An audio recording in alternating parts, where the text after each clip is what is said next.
Hey, I'm Brett McLaughlin, and I'm here with Michael Morrison, who is a developer for Stalefish Labs, your own company, right? And I know you do a lot of contracting consulting on the iPhone and a lot of iOS 4 work in particular. Yep. I know we're talking about multitasking today. Now, I've heard a lot about multitasking, and one of the big things I'm hearing is that it's not true multitasking. So what does multitasking on iOS 4 do, and maybe what does it not do? Yeah, I mean, it is and it isn't, depending on how you're looking at it. On iOS 4, some apps are allowed to true multitask, like location-based, VoIP, music, audio services. Right. And some apps are allowed just to continue lengthy tasks, but then they get shut down by the OS once they finish. So there is value if I'm not building, the next Garmin competitor or whatever. Absolutely. Even if you're not one of those three types of apps, you can still benefit greatly from multitasking, as well as fast app switching, which isn't strictly multitasking, but it's closely related. So that's something separate, but we're going to look at that and how that plays into the whole picture. Yeah, because it sort of does fall under the realm of multitasking, even though it's not really true multitasking. Okay, let's see what you got. Yep.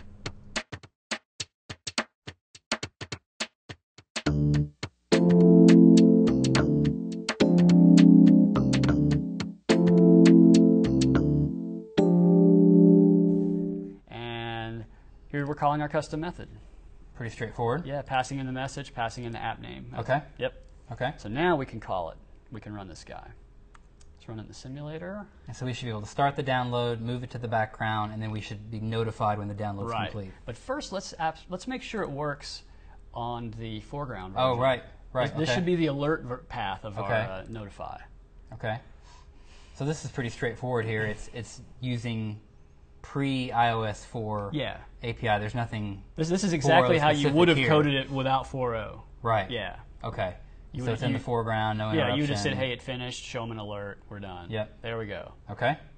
Easy enough. So that's essentially what we want to see, except in the local notification version, we're going to be seeing it come up while the app's in the background, which was something that was absolutely impossible pre-iOS 4. Sure. So let's start that same download again. Okay.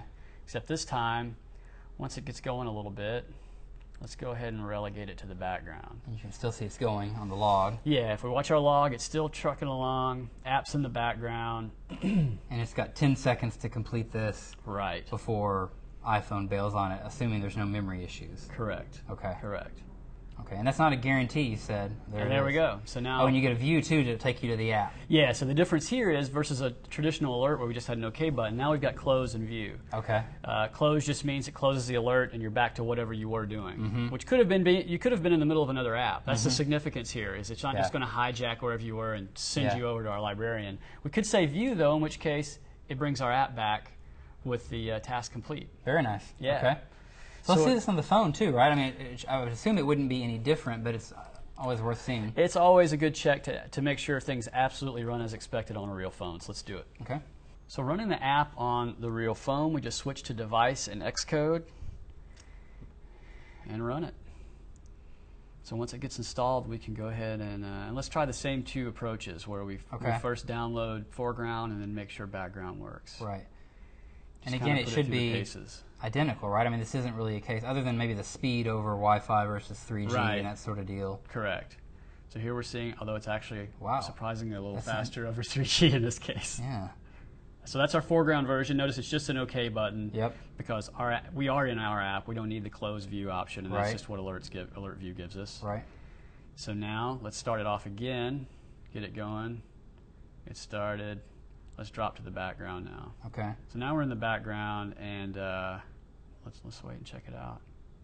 So it'll just pop up an alert. There you go. And you get the default sound. Yep. Not Robin Hood, but still pretty cool. No, that's right. We got the default sound, and now we have the option to close. And hitting view there would pull back up the librarian app. Hitting view pulls us back in, and now we can do one more check that would be kind of interesting. Let's just try the same one again.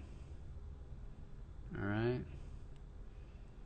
And now let's run a different app. Let's just pop into Safari. Okay.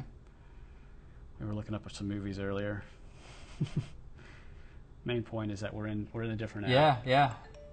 And there it comes up. There you go. Nice. So that was a better test in a sense that we got to see it essentially interrupt the flow of another app to tell us something important happened.